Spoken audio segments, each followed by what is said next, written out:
Welcome to the Thalberg Foundation podcast series, New Thinking for a New World. Host Alan Stoga welcomes leaders from around the world to explore the issues that are challenging and changing their societies. From climate change to democracy under siege to geopolitics and beyond, we are looking for ideas that can make all our lives better.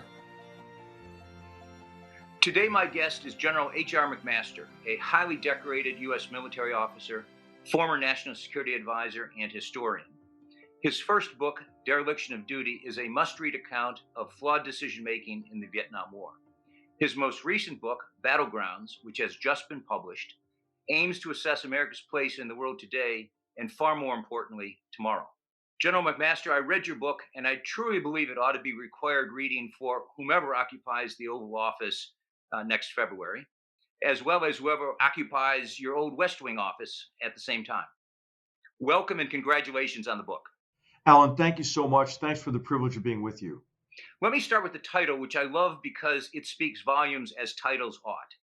Battlegrounds. That's not just a title, but it's actually a summary of the book itself. As I read your book, you describe a world that's a dangerous place where the United States confronts not only competitors, but enemies, where we need to assess those enemies unemotionally, understand our interests realistically, define and execute strategies consistently. And if we fail to do those things, we're going to lose. Is that a fair summary? I think that does sum up the main argument in the book is that there are critical competitions underway in the world that will determine our future. And we have to compete much more effectively if we're going to build a better future for generations to come, a future of peace, security, and prosperity. And what I describe in the book is how we really kind of lost our competitive edge over the years, especially in the post-Cold War period, based on flawed assumptions about the nature of the world, as well as flawed assumptions about the nature of these very competitions. And what undermines us oftentimes is our inability to view these complex competitions, whether it's with a China that is exporting its authoritarian status model, or a Russia that's trying to drag us down, or jihadist terrorists who use mass murder of innocents as their principal tactic in a war against all civilized people. We don't view these complex challenges from the perspective of the other and try to understand what are the emotions, the aspirations, and the ideology that drive and constrain our competitors. Why do you think so few people are willing to look at a world objectively, the world you just described, as opposed to channeling sort of an Age of Aquarius view that we are all one humanity? What is it about our leadership, broadly defined, that shies away from that more hard-edged view of a world? I think at its base, it's wishful thinking, right? It's wishful thinking based on this term that I use in Battlegrounds, strategic narcissism. It's our tendency as Americans toward optimism bias, and okay, that's understandable. But it's also reinforced. This idea of strategic narcissism is at its base our tendency to define the world only in relation to us, and then to assume that what we will do will be decisive to a particular outcome. And I believe that this tendency was reinforced by the perception that we had ended up on top at the end of the Cold War, right? We'd won the Cold War, the Soviet Union collapsed. We had this lopsided military victory over Saddam Hussein's army in the Gulf War in 1991. And then I think what crept in is sort of the foundation of our foreign policy across the 1990s and into the 2000s was this idea that an arc of history had guaranteed the primacy of our free and open societies over closed authoritarian systems. And Alan, what you're alluding to is this idea that ideological competition was over, and what would replace great power rivalry, what would replace these competitions would be some form of global governance, and a condominium of nations would work together on our greatest problems. And as a result, we vacated arenas of competition that are really critical to our future. You make an eloquent case for setting and sustaining long-term strategy in order to guide America through the world that you describe. Unfortunately, we're obviously not very good at that, and that is irrespective of party, irrespective administration. And arguably, it has been going on for a few decades now. There used to be a consensus underlying foreign policy. We both remember the days when politics stopped at the border, and when you looked at the rest of the world, there was a consensus underlying the kind of interaction with the rest of the world, what we wanted from the rest of the world, how we would deal with that. Well, I think you put your finger right on the heart of this problem. We are unable to implement a sustained, reasoned, long-term approach to foreign policy and to national security.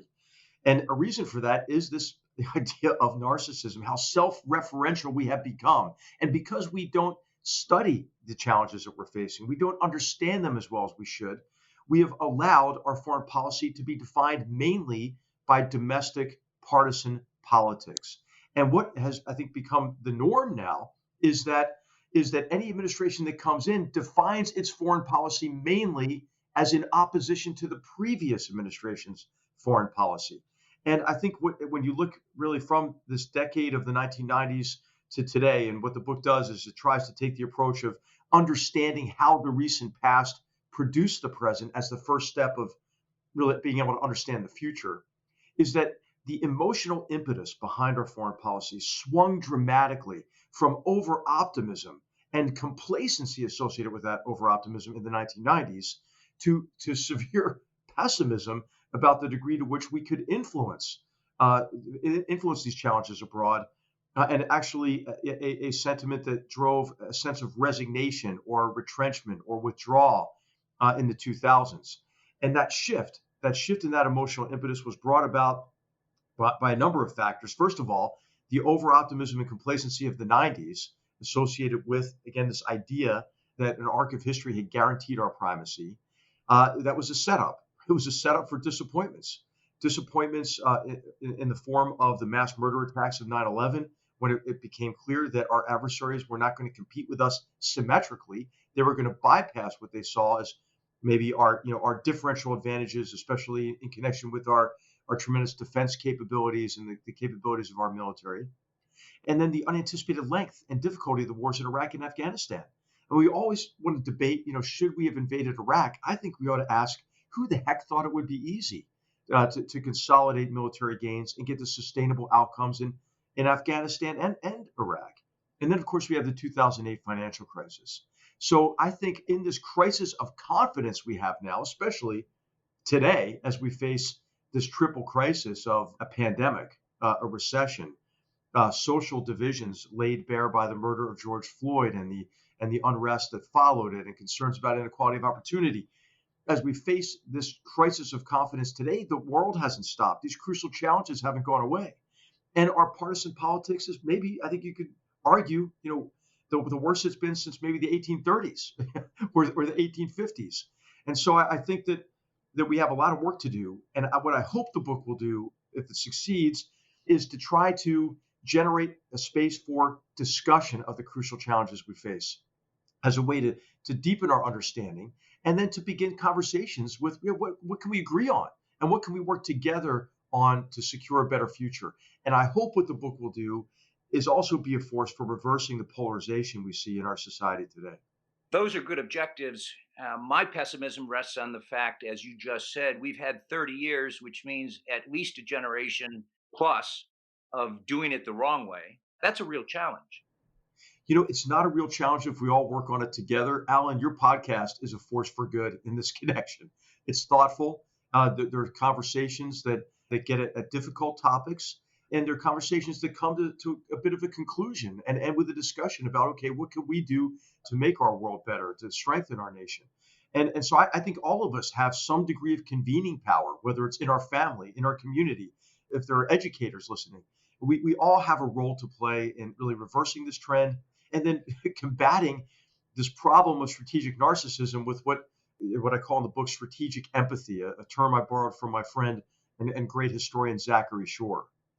I'd like to pull on that thread in particular because I wanted to ask you about strategic empathy, which, as I understand it, essentially means understanding your opponent in his own terms, not projecting what you want, but actually seeing how do they look at the world. Arguably, Wellington did that. Arguably, Custer did not do that quite as well. Let me ask you to reverse the camera. If you were, let's say, the Chinese leadership trying to understand the United States, which is your competitor, perhaps your enemy, how do you think the Chinese or the Russians or whomever would analyze the United States today as they figure out how to try to cope with us? Well, I think if you're by the Chinese, you mean the Chinese Communist Party leadership and Xi Jinping in particular. I think they think they're winning. I mean, I think Xi Jinping thinks that he's come out on top in the wake of the coronavirus. He's looking at the United States and how divided we are. He's looking at the vitriolic political discourse. And he's a dictator, right? He's the chairman of the Chinese Communist Party who envisions himself being the next Mao Zedong and a leader for life. And so what these people typically do is they surround themselves with those who are going to affirm their views. I think he's in a bit of an echo chamber now, but I think he is confident because he sees what he perceives as deep weaknesses in our society. But I think he also is anxious. He's anxious because he always believed that his effort to take center stage to achieve the vision of national rejuvenation really had to be done quickly because China had a fleeting window of opportunity. And I think that COVID-19 and the recession that brought about in China as well has magnified both the anxiety that he feels and his confidence. And this is why I think in the case of China, you see this acceleration of the party's aggressive behavior. This is in connection with not only repressing the news of COVID-19 and subverting the World Health Organization, but the adding of insult to injury with this wolf warrior diplomacy oriented mainly on Europe and the United States, with the aggressive actions on the Indian border as they bludgeon Indian soldiers to death. The PLA does, the People's Liberation Army, on the Himalayan frontier, the passing of the national security law, and the end of one country, two systems in Hong Kong, and the repression of human freedom there, the acceleration of efforts to achieve the greatest land grab, so to speak, in the South China Sea in history, and then of course the aggression toward Taiwan and toward Japan and the Senkakus. It's extraordinary how aggressive the party has become, not only rhetorically but with actions. And just this past week we had the 71st anniversary of the founding of the People's Republic of China. Lots of jingoistic nationalist language accompanied that. And I believe it's because Xi Jinping feels emboldened, much like the Chinese Communist Party leadership became emboldened after the 2008-2009 financial crisis. And they thought, hey, that model that we thought was so good, maybe it's not that good. Maybe our model's better. Maybe we should be more aggressive at exporting our model. And it's time maybe to take our rightful place and displace the United States and the free world in connection with influence globally. Well, in fact, China US is defining confrontation of the 21st century, at least the first part of the 21st century. They're the emerging great power. We are the legacy great power. From today's vantage point, can you imagine a stable equilibrium between the two that does allow both countries to achieve what they want to achieve for their peoples in a way that does preserve the peace, not just between the two countries, but globally, that allows peace and prosperity, which, after all, is what we're all trying to accomplish? What would a stable equilibrium look like? Alan, I think you've already defined what we should try to achieve, right? Which is to convince the Chinese Communist Party leadership that they can have enough. They can have enough without extinguishing the rights of their own population and without exporting their authoritarian mercantilist model at our expense. And to convince the party leadership of that, we have to just compete more effectively. I think as you've seen the Trump administration do, it took a fundamentally different approach to China. I think a shift that was long overdue. And these labels they're not very helpful at times, but the overall approach of cooperation and engagement under the assumption that China, having been welcomed into the international order, would play by the rules, would liberalize its economy, and as it prospered, it would liberalize its form of governance as well. Under Xi Jinping, the opposite's the case, and I think it's undeniable that the assumptions that underpinned our policy, not without reason, had become demonstrably false, and so now we had to compete. And competition doesn't mean confrontation, right? Competition, I think, is the best way to avoid confrontation, because I think you could argue that our disengagement are from competition, under the idea that we could cooperate with the Chinese Communist Party, had emboldened the party. And I think where that's really clear is in the South China Sea. And I think in some ways you can draw a direct line from the unenforced red line in Syria in 2014 to the annexation of Crimea, the invasion of Ukraine, and this land grab, so to speak, in the South China Sea. The lack of a response, I think, emboldened the party further. And you've seen, how aggressive the party's been internally initially, right? And I'm referring to the campaign of cultural genocide in Xinjiang, where it has over 1 million people in re-education camps, in which Xi Jinping just last week said, "Oh, this is really benevolent and beneficial to the population to re-educate them in these concentration camps." Uyghur birth rates are down 60%. The party's destroyed 8,500 mosques and damaged about 7,500 more, and is doubling down on this behavior. So initially, Xi Jinping, as he came in, wanted to consolidate control, to extend and tighten the party's exclusive grip on power, because what he feared is chaos and the loss of control. But now what you're seeing is the connection between that effort and the effort at national rejuvenation as it manifests itself in a very aggressive foreign policy and just brazen aggression abroad. So I think that it is a period of increasing danger, but I think what would make it more dangerous is for us to adopt again, the language of cooperation, the words that the Chinese Communist Party tried to get us to speak, right? Which is win-win, new type of great power relationship. Because once we said those words, and this is during the Obama administration, what they would use those words for is to bludgeon countries across the Indo-Pacific region and say, hey, look, the U.S. is endorsing this new type of great power relationship, and you're in our world now. As my interlocutor and counterpart, Yang Jinshu, would say, and said in 2015 at a conference, he said to all the attendees there from Southeast Asia, hey, we are a big country and you are little countries. Get used to it. And so this is a competition that we're in. And again, leaving leadership aside, when you ask people in America, do they want to engage internationally? Increasingly, not so much. Increasingly, a middle class under pressure, now more than ever with the pandemic. The story goes on. I worry a lot, not about your analysis, because I think it's spot on, about our capacity and willingness to execute on that, on the implied strategy. So there are two categories of recommendations in Battlegrounds. One is, what can we do to improve our strategic competence? And the second category is what really you're talking about, which is how do we restore our strategic confidence, our confidence in our ability to implement a sustained and sustainable foreign policy. In each of these challenges, what I try to explain is the so what. Why should Americans care about this? What is at stake? And I think in explaining a foreign policy, a national security strategy to the American people, you have to begin with that. What is at stake? And then the second element of really what the American people need to know to get behind and support a foreign policy is, okay, what is the strategy? What is the strategy that will deliver a favorable outcome for the United States and the free world at a cost that is acceptable to them?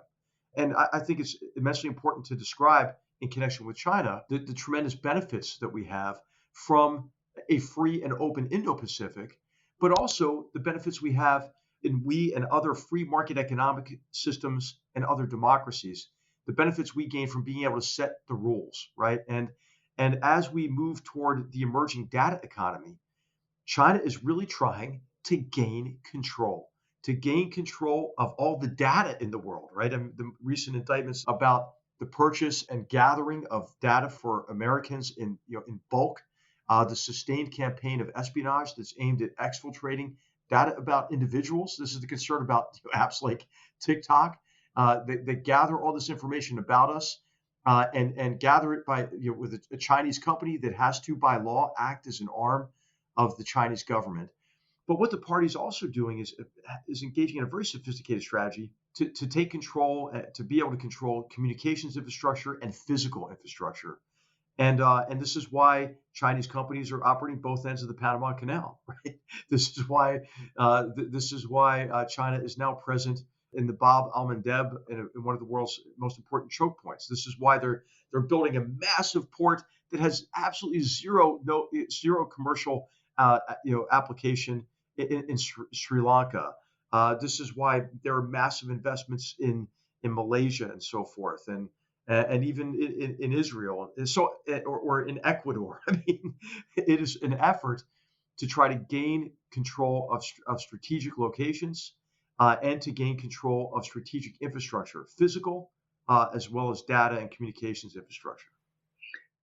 One coda to that fairly long and depressing list of active measures by the Chinese.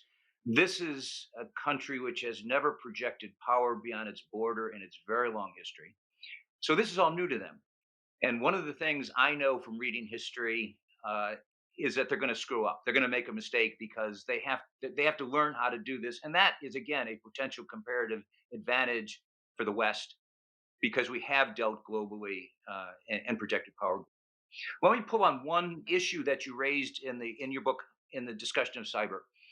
You, in almost in passing, you wonder if the Google employees who rejected their companies working for the U.S. government on a particular issue were aware that they had a similar contract with the Chinese Communist Party. In fact, you used the word they must not have known. And when I read that, I had a visceral reaction because my guess is that even if they did, they might not have cared because they no longer trust their government.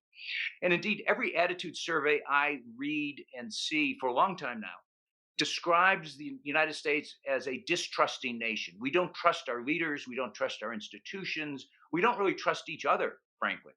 That's a long background to a very specific question. You spent more than 3 decades in an institution that in Vietnam had lost its way, where trust had been broken within the institution between leadership and soldiers. And then you were very much part of the leadership that rebuilt that army, that rebuilt the trust. So my question, are there lessons from that experience over the course of several decades of rebuilding trust in an institution that requires trust to function, just like our country does, that maybe could apply to the nation as a whole? That's a great question. There was a real renaissance in the Army. I benefited from it and then tried to maintain it. And those who put it together were a generation of officers who had seen the Army and the military profession standing in good stead, and then saw the Vietnam War and policies associated with the Vietnam War drag the profession down. What they began with was a period of introspection. I think we're in this stage right now. Introspection and a real effort to assess the sources of weakness in our society, in our social fabric, but weaknesses, as you mentioned, in institutions. And then after that assessment, what these leaders did is they set out a positive vision.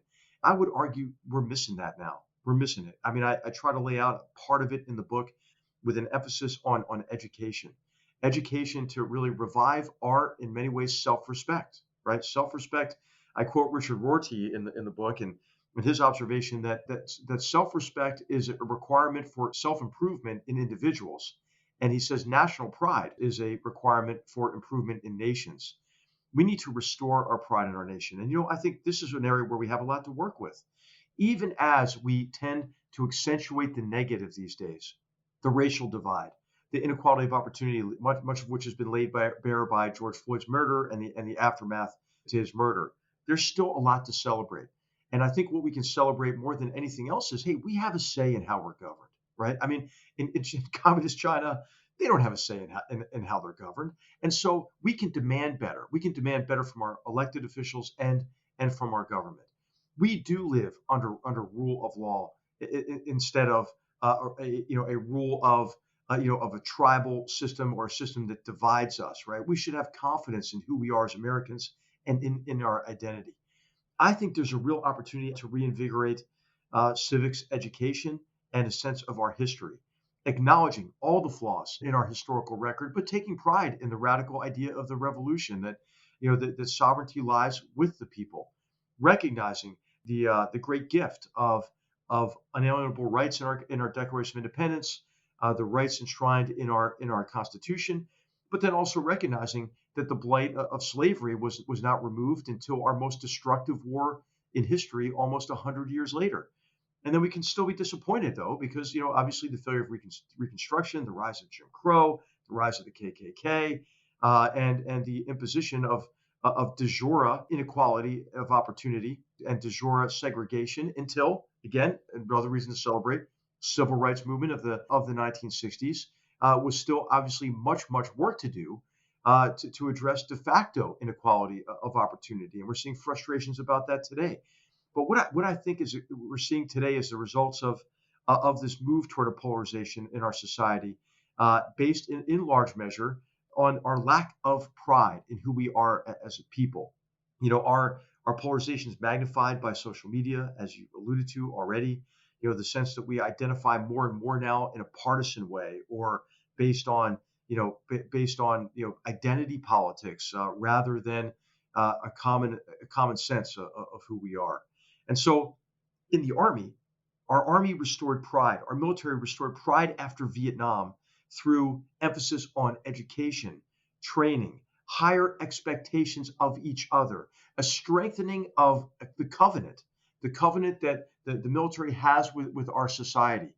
We built back up our self-respect as the first step in regaining the respect of those in whose name we fight and serve. And I think that, as you allude to, and I'll have to think more about this, but the most important question is, okay, what do we do about it? How do we build back confidence in our institutions? That, to me, is the critical question. To go full circle to where we started, we can't make long-term strategy. We can't execute long-term strategy if we aren't self-confident, if we haven't renewed our own social contract, the equivalent of the covenant within the military, within the Army, rather. It is that social contract which is, in my judgment, if not broken, shattered, or at least cracked. Cracked is a better word than shattered. You can undo crack. Shattered is pretty hard to undo. And indeed, I think that is a challenge for leaders like you, like people in other institutions, for educators, and ultimately for our politicians, which is where we expect our leadership from. I want to thank you for your leadership. I want to thank you for this conversation. Again, Battlegrounds is a book that people ought to read, but they ought to not just read it, they ought to think about it, actually. And it is that introspection, I think, as to use your word, that absent that, we're going to continue to stumble, and stumbling is dangerous in this world. So again, thank you very much for everything you're doing, for the book, and for your time today. Alan, thank you so much. Thank you for listening to this episode of the New Thinking for a New World podcast. We welcome your comments, and please subscribe to other episodes in the podcast app of your choice. This podcast was made possible with the generous support of the Stavros Niarchos Foundation.